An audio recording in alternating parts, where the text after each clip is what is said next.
Fine with me. All right. Hi, everybody.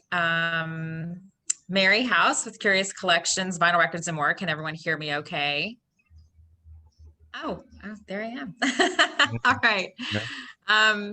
This is a little odd for me. I've not done this, but just a few times, but been on the receiving end. So I've not been on the end of actually like having control over what's happening. So it is a little odd to have a one-way conversation and not have any reciprocation on the other side as far as laughter and stuff like that. So bear with me. I am, like I said, Mary House with Curious Collections, Vinyl Records and more in Bryan, College Station, right here in Aggie Land. I would assume everyone is here, but maybe that's not the case. Maybe y'all don't live around here.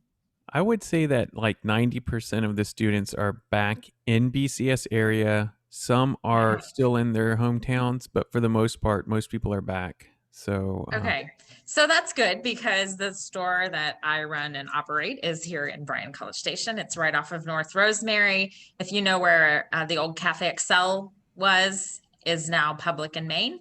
It's just right across the street from me. I can see it nice and catty corner from us. We're in the building that's right across North Rosemary on the back side of the building. So my store faces North Rosemary. If you haven't, who has been to my store? Can I I know I can't, maybe in the chat and yeah. say, yeah, I've been there, or I'd love to come. Let me know if you guys are familiar. Perfect. It looks like we've got at least one that's been in a couple. Good. All right. I love this. Okay, good. This is great. Yeah, so if you haven't visited the store, I'd love to see your faces in here. We are one of the only places to buy vinyl records here in this town, other than the big box stores, which we're all trying to avoid at the moment and trying to shop local and shop small. I hope you guys are doing that and supporting the little mom and pop shops. I guess I'll just start off and tell you how I came to have this store. It's kind of an interesting story, and it just kind of evolved as time went by. My dad was a collector my entire life. He collected everything from coins to glass to just any collectibles that he thought would be cars, anything that he thought would be worth something later. My dad collected, and he didn't just collect a few things. He wanted all of them. So after he passed away in a car accident suddenly back in 2016, February, I believe, my brother and I went to West Virginia, which is where my dad and my mom lived, and we cleaned out 7 storage units and 2 houses full of my dad's stuff. And one of those storage units was a climate controlled storage unit full of vinyl. So I had never even held a record before that time. And when my brother and I were cleaning out the storage units and we were opening up these boxes, and it was like box after box after box of vinyl. And we were shocked and like not really knowing what to do with all of the stuff. Just all of it in its entirety was a lot.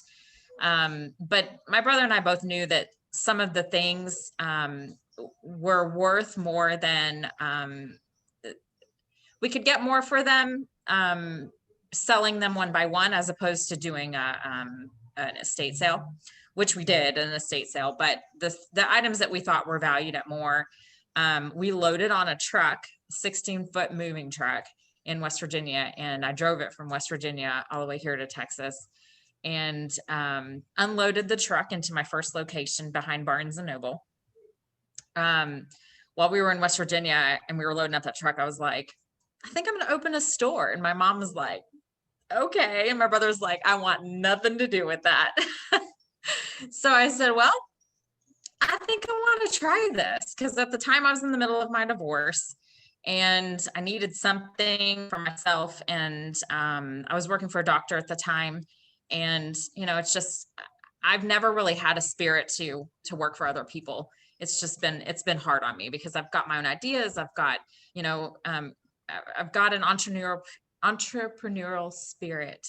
And I realized that after opening up the store, because I really love what I'm doing here. So back to the story, I loaded up the truck, drove it here, unloaded it into the little space behind Barnes and Noble, and started selling my dad's antiques, collectibles, and records. Okay. So after we opened the doors, it's like everybody was coming in and everybody was asking about the records. Everybody wanted to see the records. This is 2016. So several years ago, I had never even touched a record. I didn't know that there was a community that thrived on vinyl, and the sound of it and the quality. I didn't know very much. So everything from that point till now, and even, further than now, is a learning experience. From starting the store to learning about what I'm selling. I feel like most people that start businesses are like experts at what they do when they start, right? So I didn't know anything about what I was doing. So take this to heart. If you're thinking about, being an entrepreneur, you will fall into what you want to do. And you will know that you love it, right? You don't have to be an expert at something in order to be good at it. You can learn and be good at something self-taught, and just by learning from other experts and people in the business. My situation was a little bit different with this, is that there were no record stores here in town for me to follow in the footsteps of. There were no people that I could call and say, oh, how did you do this? I couldn't shadow anybody. A lot of people that do, plumbing or, other kind of trades can go and actually learn how people started their businesses and all of that. I didn't have that to follow. So needless to say, I was scared shitless when I first started. Can I say that? I was so scared. I didn't know what I was doing. I was a newly divorced mom of 2 little boys, and I quit my job at the doctor's office and took my inheritance in this truck and opened a store, and thought, oh my God, what am I doing? This is the craziest thing I've ever done. If you've I like to describe it to people as I literally jumped off of a cliff and built an airplane on the way down. I had nights where I didn't sleep because I didn't know if I was going to pay the bills. I didn't know if I could pay my employees. I was never at the point where I didn't know if I could feed my children. It didn't get that bad. But it was scary. I didn't want to rack up a lot of debt. I was trying to be really wise at my decisions that I was making, but I didn't know what I was doing. And when I opened the store up and people started coming in to buy things, everyone wanted vinyl. And I realized that the antiques and collectibles that my dad thought were so precious and worth so much maybe weren't. And so we took all of those antiques and collectibles and we sold them all online for pennies on the dollar, and just tried to get our money for them that he had invested in them.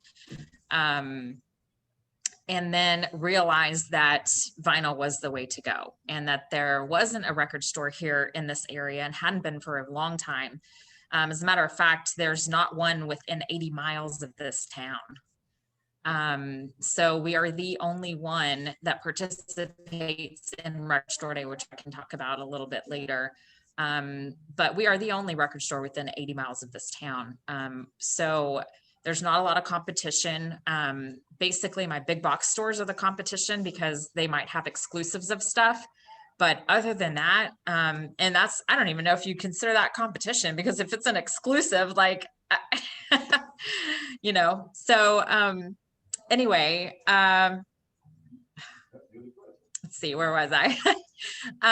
So I started this store, and people were wanting vinyl. So I signed up with wholesalers, and I realized that after selling the antiques and collectibles that my dad had collected, I wanted to be a brick and mortar record store. And just a little side note, when I was starting the store, I was really thinking of like, what kind of a name, do you give a store like this? Because I didn't really know what kind of a pathway I wanted to take.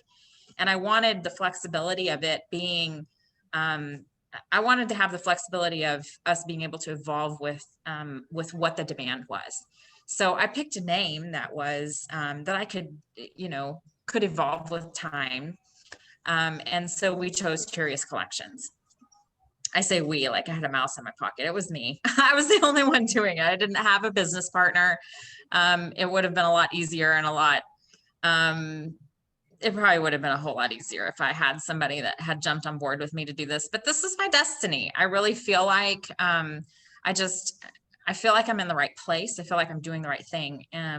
So I picked Curious Collections, and then I was able to add vinyl records and more at the end in order to, get the search engine optimization and that sort of thing with vinyl records, because we wanted to focus on that. So I opened the store, and I started signing up with the wholesalers to buy the new albums, because at this point in time I was only selling used, and I signed up with wholesalers to buy the new items, and then quickly learned about Record Store Day.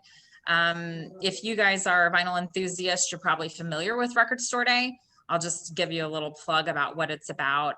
Record Store Day was about 11 or 12 years ago. I think we're in year 12. Yes, thank you for that link there. This is in the chat, they posted a link about the items that are going to be available for this Record Store Day. And you can click that and see what records will be released. But Record Store Day was originally started, and they've done a really good job of trying to keep the indie record stores alive. So the idea with Record Store Day is to offer exclusive vinyl on that day only, and only record stores are allowed to purchase and sell those items. So you're not going to be able to see them online before Record Store Day. And if you do, like on eBay, those people normally get shut down. Record Store Day does a really good job of finding who's trying to pre-sell stuff and literally gets them shut down through eBay because it's not allowed. Us as record stores, we're not allowed to post anything for sale prior to noon on the day of Record Store Day, or we can get our ability to purchase the items yanked from us. Like we have to follow a lot of rules to make sure that we're, following everything and making sure that it's all consistent from year to year. So this Record Store Day, they've got, thousands of releases that they're going to release on July. We're doing it 2 times this year, June and July. It's I want to say it's like the 12th. I don't remember the exact days, but it's in the middle of the month, June and July. So we'll have 2, they're calling them drops. They started this during the pandemic. And then it's a way just really to support local record stores and keep us alive. So thank you. June 12 and July 17. Yes. It's hard for me to think on the spot. So those are the dates. Assistant while you mention it, I'll go find it and put it in the chat. Yes, that's great. I love that. It's a good team effort here. Yeah. It's fantastic. So yeah, so Record Store Day is coming up June and July, and when the pandemic started last year, they had a couple of drops, which worked really well for the different record stores. We were able to offer our customers, instead of the whole list at one time, they're able to split it up a little bit, which I almost like better, because then it offers people an ability to, maybe purchase more, because they're able to not drop everything all at one time, and they're able to split it up a little bit. But Record Store Day is so fun. It's a good vibe, and it's great releases that are coming out, and mostly on colored vinyl. Just really records that haven't been out before, like for instance, Parker McCollum's pressing a vinyl for Record Store Day, Pretty Heart. And I know how much you guys love the outlaw country. I know y'all said I can get down with some country, and I know y'all are talking about Parker and, you know, other artists like that. So, you know, Turnpike Troubadours and people like that. But Parker's got one that's coming out for Record Store Day, and we're super excited about that. And then other artists are releasing records. So it's just a really exciting time for us as independent record stores to, you know, keep the vinyl vibe alive, and to have just a really fun time where there's like just a lot of really new stuff. And when you guys are supporting your local stores, it's, you know, you're supporting a mom and pop shop, and you're supporting, you know, me and my two little kids, and we really appreciate that. And I don't know, where else should I go with this? Well, you know, first of all, thank you for sharing what you've shared so far. Sure. To me, as an entrepreneur myself and running a similar but totally different business, um, you know, there's a vulnerability to talking about what you do and how you do it, and because you're in a race, you know, Mm-hmm. whether with yourself or with other people. And right now, you're with yourself here, but like you never know, and there's all the things going on, like you said with the local big boxes that you said, like they get the exclusives, they get this, they get that. Now, one of the things I will mention though that like I think is really cool about what you do is that you did, you know, you asked everybody, "Are you here?" And one of the things I will mention is that you don't have to be in BCS to buy from you. That's right. Yes. You So, and I've worked really hard. That's a great lead That's into the what, whole you know, online I can. part. Like, how did you get into? That's what I was gonna follow Yeah. up with. Like, you know, how did you realize? Hey, like, it's great having people come in, but like, we need to be 21st century. We need to be interactive. Like, Yeah, so that's great. That's a great lead into, you know, other things to talk about. I definitely, when I first started, I knew I wanted a system that that would evolve with the times. Okay, so this was 2016, and I thought, you know, I need to be online. I need to have a website. Oh my God, this is so much work, right? Like designing. I'm not a web designer. I don't know how to do any of this. So I needed something that was relatively simple, easy to understand, but, you know, something I could figure out.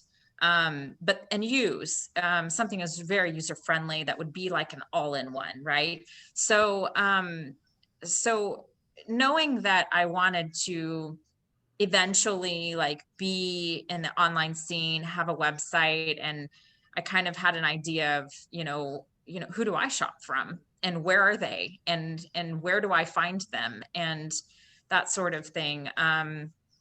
Or what would I wish that that stores that I shopped from here in town, did I wish that they had a website where I could see what I was going to see before I even walked in the store? You know, what would be things as a customer that I would want? And I found Shopify. So Shopify is a huge e-commerce platform. Back when I started it, I don't think it was even that big yet. Um, I will say that like we get these little pop-ups on Shopify that says that I'm the top 4% performing stores of the same stores that started the same week as me. So my store is in the top 4% of those stores in Shopify, which I would love to see the list. But I don't know, top 4% sounds pretty damn good to me. So I see that and I get real excited about that because I know that I'm headed in the right direction.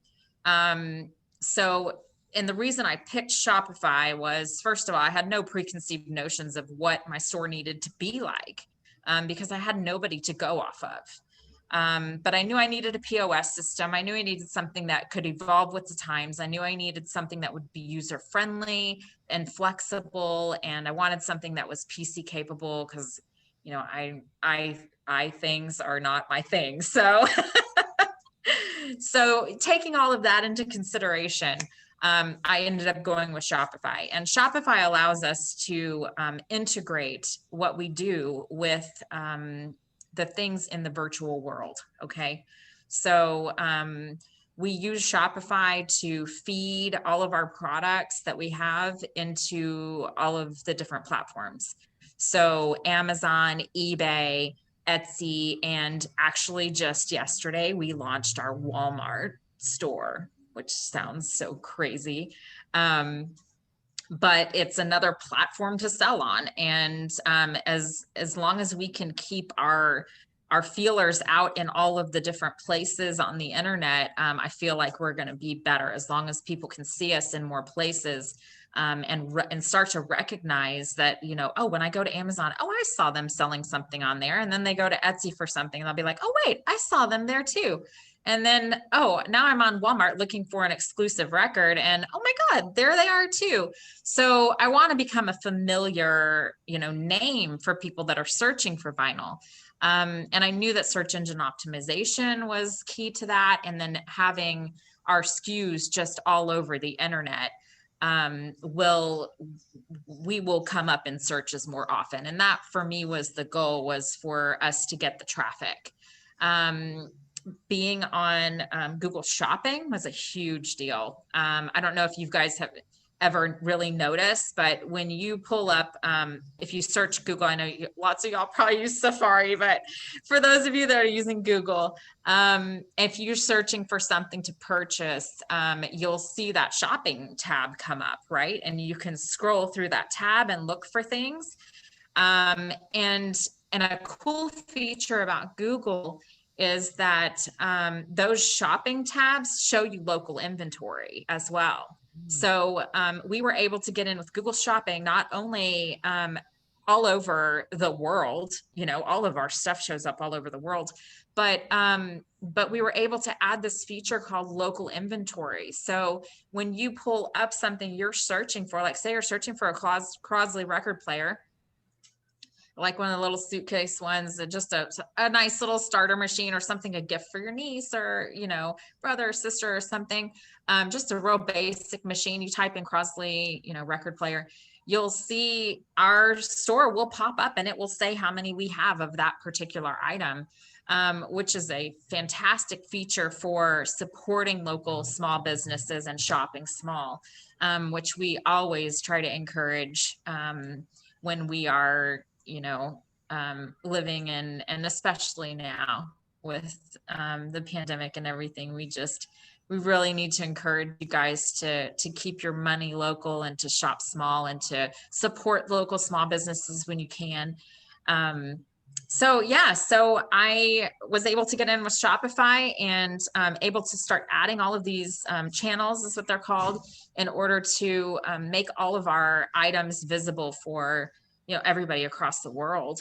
And we are evolving, and every day that the business opens up.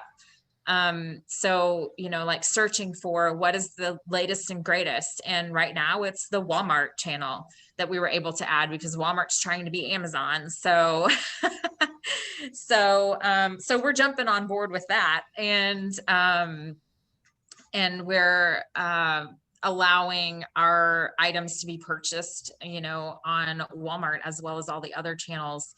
Can I ask you a question? Yeah, sure. So that's, oh, by the way, thank you for that answer.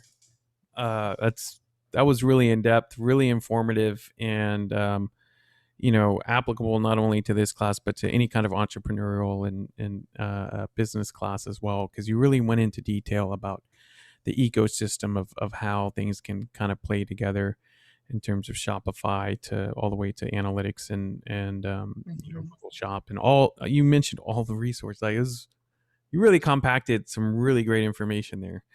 I'm trying not to give y'all too much too, you know, too quickly, but so I wanted to shift gears and ask you, just because we're like 15 minutes left.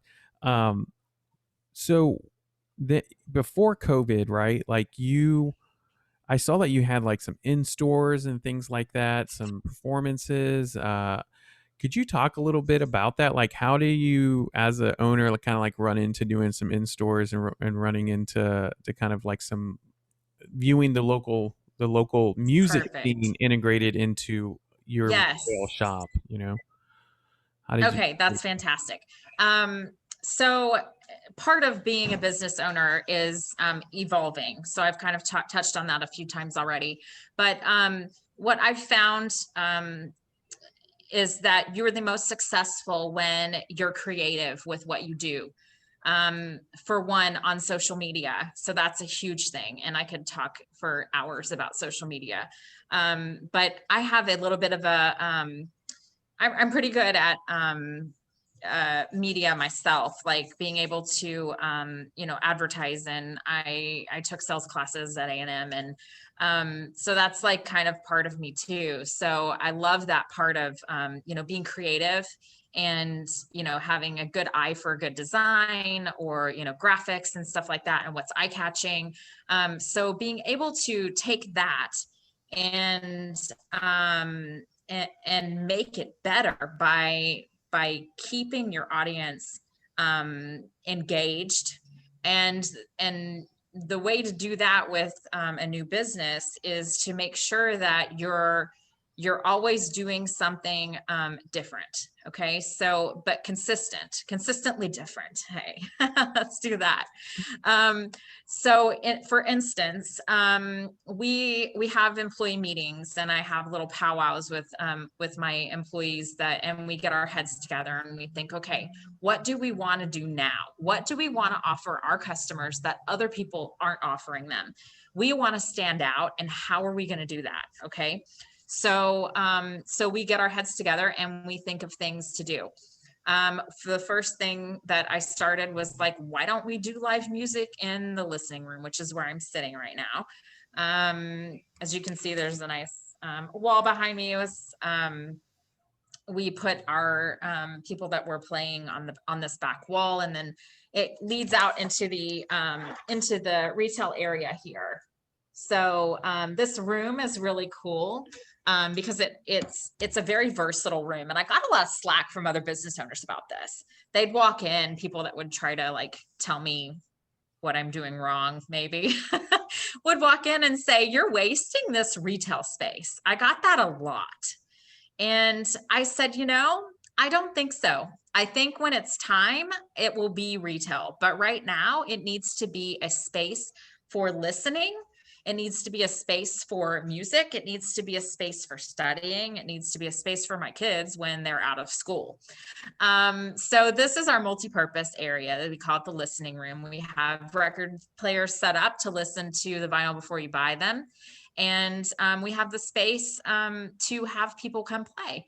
And along the lines with that is we like to encourage you guys to shop local and to support local artists as well. So I'll have artists that call me and say, "Hey, can I come play in the room?" And I'm like, "Absolutely, come on, like just come on, you can do it." And one of those people that came to play were Surfaces. Colin and Forrest called me back in 2018, and you guys have probably heard of them. Hopefully you have. But they called me back in 2018 and said, "Hey, Mary, can we come play a live set at your store?" And I said, "Sure, I'd love for you to." At that time, I hadn't heard of them.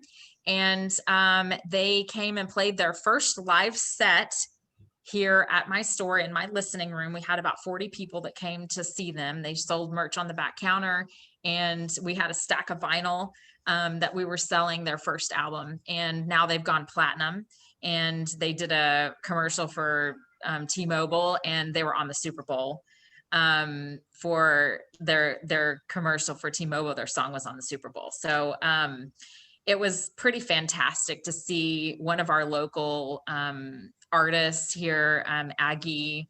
I'm pretty sure I think they graduated. I know they went to A&M, but Colin and Forrest both they did blow up, and it was fast. So it's really cool to see all of that happen. But to also know that I had a part of that. Like, just encouraging local artists to follow their dream and to be big, and to have a space where they could play their first live set, and then say, our first, live set we ever played was at Curious Collections in College Station. So yeah, it's a way to like evolve and to be versatile and to do fun and interesting things. We do pop-up shops, coffee shops, and hotels here in town.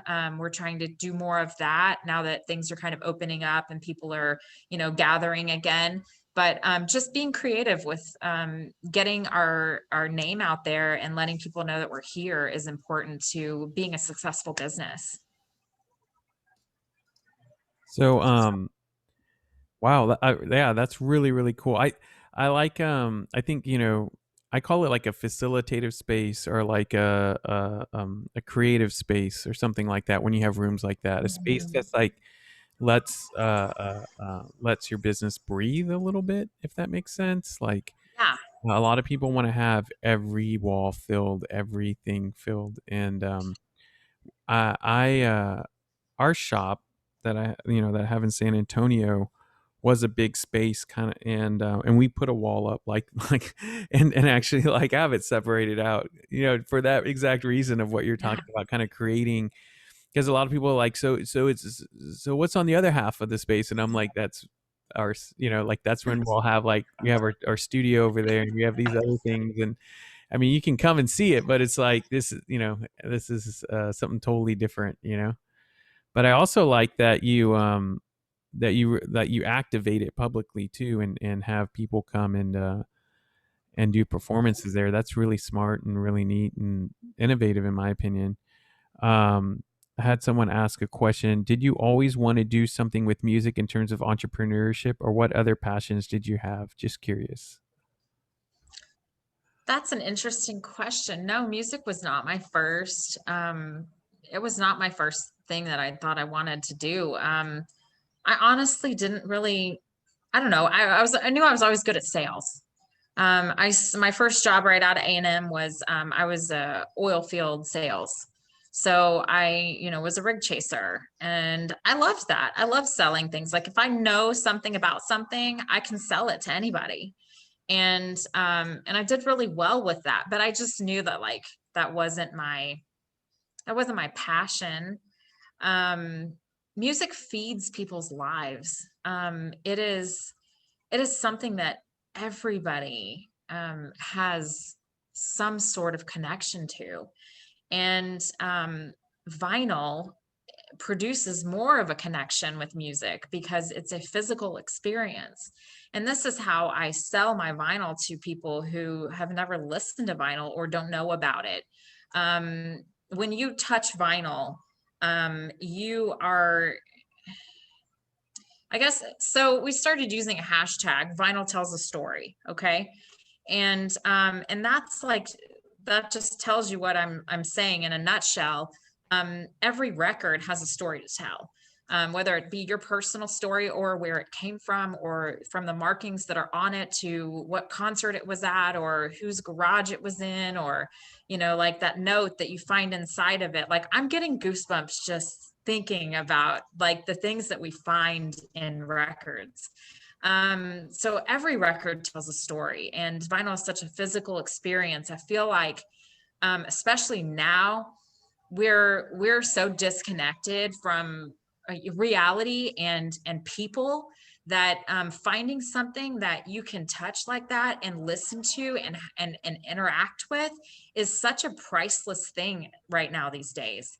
Um, it's fantastic for people, families, to come in and get a record player, and everybody in the family can get their own record, their own kind of music, and you can all enjoy this as a family. It's a very it's a connecting experience, for family members to be able to sit down and listen to records with their family. I dance in the living room with my kids, to albums, and I know that, they're going to remember that for the rest of their lives. Like this is a connection that only music can bring for people. And this is why I do this, because I found what I love, but it took a while. Like I didn't know that this is what I loved until I started doing it. And basically, in a nutshell, like you don't know until you try. Like if you don't feel like you have a passion for something, dabble in things, try things, like try working on cars, try being a plumbing intern, for a while and see if you really like to do that. Do you like electricity? Find somebody that you can, that can mentor you and see if you really enjoy this. Trades are fantastic. And, I started out in mechanical engineering, which I didn't say that in the beginning, but I was accepted to A&M in the ME program, and I ended up with a degree in ag systems management, which is not far from ME. I mean, it's just maybe a little less calculus, but it was a little easier of a degree for me, and I was ready to graduate. Do I? The differential equations, Yeah, so a little bit less of Yeah, that, but I started off techie as well. That's oh, okay. I switched to radio, television, film at that other school, And so it's so funny that you mentioned that, because I'm like, oh my Yeah. gosh, she started off Mechie as well. That's so crazy, Yeah. Yeah. Well, and I feel like I'm very mechanical. So like that paired well with starting my own business. And then this whole sales part of it, which I loved. So for me, it was kind of like I needed to find something that I could create, but also be able to use my skills in, media and, being social, because I'm a very social person. So all of this, like having a connection with my customers that come in and, people that buy from us online. We have a customer in Germany that is just in love with my store and my family. And he's a congressman in Germany, which is so cool, because doing stuff like this gives us the ability to, meet new people and, halfway across the world. So I don't know where I was going with that, but so Marco chimed in the chat and said, how did you, I think you meant to say, how did you get the word out for your store when it first opened? When it first opened. So I'll be quick with this, but so the key to helping people know about you, first of all, social media is huge these days because people are looking all over the place. So we were on all the social media channels and just posting regularly, letting people know, telling our friends. But a big part of me having a successful business here in this town was joining the Chamber of Commerce. I've been a Chamber of Commerce member since I started, and just going to chamber events and meeting different business owners here in this town and telling people what we do as a business, and then learning about what they do and helping support other local businesses is a huge part of having people, support your business. And it's a big deal here in this town. So we've got a great Chamber of Commerce, and they support all of us local business owners. And I will say that I wasn't really going to go into this, but this is kind of part of me being part of the chamber. But in 2016, I was diagnosed with stage 3 breast cancer, and I almost died. And I was in the middle of running my store, and I was terrified because I was a single mom and a business owner and running this all by myself. And I will say that it was, other than starting my own business, that was the scariest part of my entire life. And I beat it. I am in remission. But I want to just note that this community is incredible. When I got sick, they stood up and helped me and my family, and took me to doctor's appointments, and then stood up and helped me here at my store, because I was running this on my own. And my community was just like, what can we do? They did fundraisers for me and the kids, and there was a music fundraiser at Smitty K's. Robert put that on for us, and my friend Ben Morris, who's with GABC, the band, the local band here in town. He got a bunch of other local artists together, and they had a huge music fundraiser at Smitty's one night, and it was incredible. And that they raised like over $3,000 for like me and the kids. And then just anybody else in the community that was wanting to support us just came and were shopping from my store. So just reaching out to your community and being involved is going to take your business to next level. Well, sadly, we're out of time right now. I But could talk forever. well, the thing is that like one, you have given an amazing presentation. You're a great speaker. Um, this class is all about just people being earnest and passionate about whatever it is that they're going to do, and that's something that you really exuded today and has been amazing to listen to. As I do have another hour's worth of conversation to ask you, and maybe we'll do that some other time. Maybe I'll have you on my podcast or something, because it's like I also think about like how did you develop, not to answer this right now, but like how did you develop your relationship with your employees? How do you keep employees? Yeah. What I like one of the things I noticed just as an anthropologist, in addition to being an entrepreneur, is that like I can tell your employees feel very empowered by you, very proud of you, and see that they can have some agency in your organization in terms of being able to try things out, and you looking to pull out what their ideas are and bring them to the forefront. Feel like they have some skin in the game, and Yeah. and that's not an easy thing to do. Even as a small business owner, that's just creating that kind of environment. I've had people say, I've never seen a crew so passionate about a job, Hmm. like a part-time job ever in my life. I've had several people tell me that. And my crew I have right now is just amazing. And I couldn't do this without them. Yeah. So, anyways, well, thank you so much for coming to. Absolutely. This was great. Thanks for having me. It was amazing, and I look forward to interacting with you a lot more. And maybe when I have my class in person, we can actually come to your record store as a That would be awesome. and come and sit in that room That and would be talk awesome. about it. So, thank you so much, and we'll I'll get you a recording of this. You can check it out, and then if you want us to post it, we can post it. That's great. Hey, I have a special offer for all of you that were on today. If you guys say that you were on the Zoom meeting, you guys can have 15% off of any single item, okay? Oh wow. Okay. All right. Well, thank you so much. That's an awesome deal. And I hope all of y'all have a great day. And if y'all have any questions or need anything between now and when I see y'all again, feel free to reach out to me. Thanks, guys. Yeah. Bye.